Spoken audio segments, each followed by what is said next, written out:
let's take a look at the first match that we're diving into. And that was the battle for second, one of the battles for second place with Dignitas and 100 Thieves don't on even Saturday. Say it. These teams are battling for second in NA. They were battling for second because TSM, won on Friday and then lost to, whoever, FlyQuest on Sunday. So this was a big match for the tiebreakers for the standings between these two teams. Dignitas took a massive lead. Bot lane really wasn't doing too much. Demonte continuing to follow the trend of only having one kill the whole weekend. And things looked bleak, and Dignitas found a way to grab a loss after winning, and 100 Thieves someday came up huge there. Closer was really dragging the team across. Dom, go ahead. These are your second place candidates right here. Yeah, I mean, there's so many mistakes that are happening in these games that so I'm trying to find more pinpointed things that I can talk about because, just saying that they're bad, I don't think is that useful. I mean, obviously both teams are really bad. If you want a real fucking take, I honestly think that 9th, 10th place teams from LPL would actually win our league. I think IG with Rookie and the Shy, which is quite literally a 9th place team in LPL, I think they would be probably the favorites to win our league because when you watch how other teams play, they're so much more disciplined when it comes to objectives, right?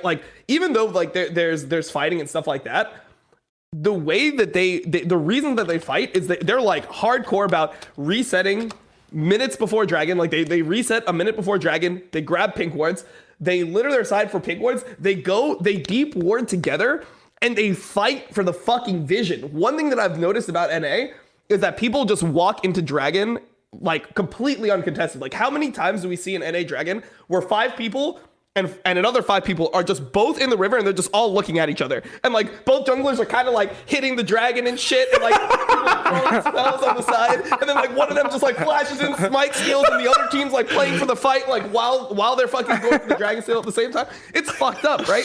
It's fucked up. But when you watch other teams play, top teams around the world, they care so much more about contesting the vision and not letting you walk through chokes for free.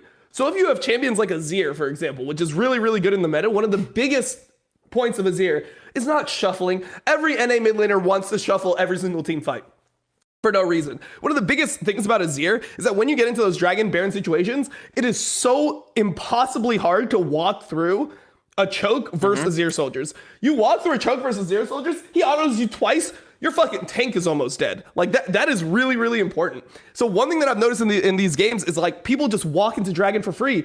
And when you watch these teams, it doesn't seem like they're practiced on Dragon setups.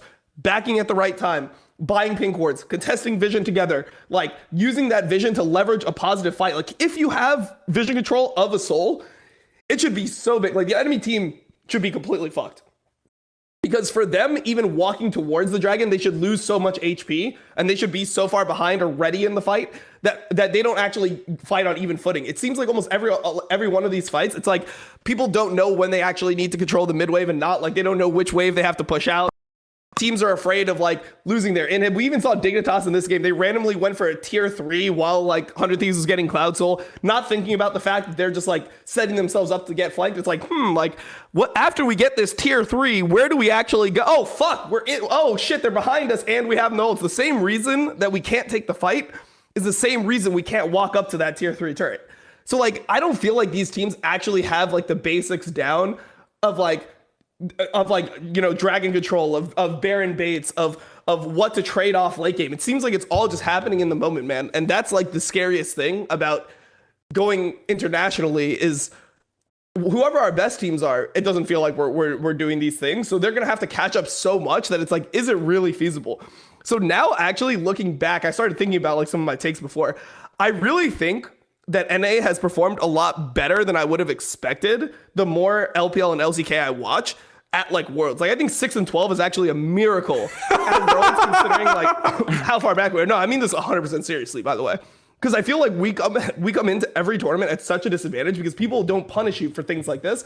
So how do you actually get into a situation where you're learning, right? Look at this fight. What is this fight? Who had control? What is happening here, by the way? Like that we're seeing. Like yeah, I don't know. I mean, like I really want the mic check to know who says to go mid. I don't know who decides it here. I genuinely don't know who decides it here. Also, we have a little bit of lost to shopkeeper happening in this game as well. We have the ardent censor on Seraphine with non-auto-centric allies and a random fucking Zoe. So really important. Dude, I tweeted. I think Neo got. I think he got upset. I didn't actually like flame him. I just tweeted. I even had a fucking frowny face and like extra O's in my no. But I told him to build Putrefier this game so that he could AoE give Grievous wounds to all of his teammates. That way, Gangplank doesn't buy a fucking Executioners like this deep into the game. Like, yeah, what the hell is? I don't know. I guess he gets upset or something, and it's like, okay, well, I mean, I don't know. I mean, also, like, come on, man. Like, what is this Flash? I mean, the Flash is bad. I mean, I like that Someday built a Prowler Skull and everything, but it's like, I don't know. It doesn't feel like teams are beating teams. It's like, oh, like Someday's playing like a pretty good Renekton, but like, how much team synergy do they actually have? Like, I would love to see how these teams set up for this Soul and what the comms were going into this. Like, if they're like resetting, like, okay, when are we gonna reset? Like, where are we gonna fucking put our vision? Like, what chokes do we want to defend? Because these are like teams that can really do this, right?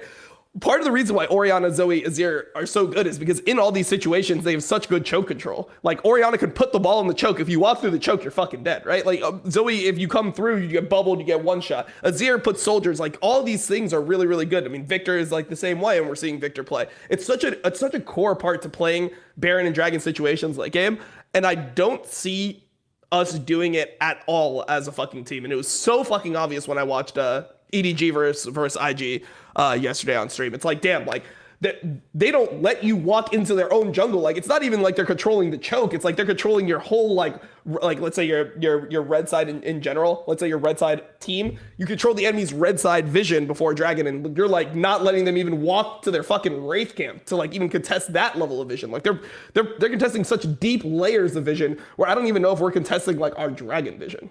Yeah, it reminds me of season 4, Mata, where vision was so key. It was the first year I think they took away buying as many wards as you wanted to and making League way more an information game, and controlling that was super important. It feels like we've gotten away from that. And something you did, Dom, while explaining what these fights were like, kind of maybe shapes a little bit of how viewership sees it, and with the highlights of the clips of like the Azir, right? You were saying, hey, look, they're dancing back and forth. The way that it's casted and the way that the story is told of like, hey, they're looking for the Azir shuffle. They're looking for the big play around that, rather than just setting up your soldiers, doing the boring thing and like just tearing them up when they walk through. That creates then the clip that everyone's going to remember. So then you're going for the highlight play rather than just control of the choke point, right? So it's almost like, hey, it gets built on top of each other. So people are saying, hey, why didn't you Shurima shuffle there? Everyone's looking for that, rather than just being like, just put your soldiers down and just chunk them out if they try to walk through. Like, so I think it also kind of like goes back to like a cultural thing, or like, a gaming culture thing of the LCS, of NA trying to make the highlight play rather than make the securing play of just holding the choke, right? So kind of like an overall look at how we do control over those neutral objectives. Thanks for watching VENN Esports. Make sure to hit that subscribe button below and explore other videos. In fact, click the ones on the screen right now. It's probably where my hands are for the jumping jacks, yeah? Can you tell I'm sweating? I'm not sweating. Are these cameras HD? Oh, my sleeves. All right, my jacks are over.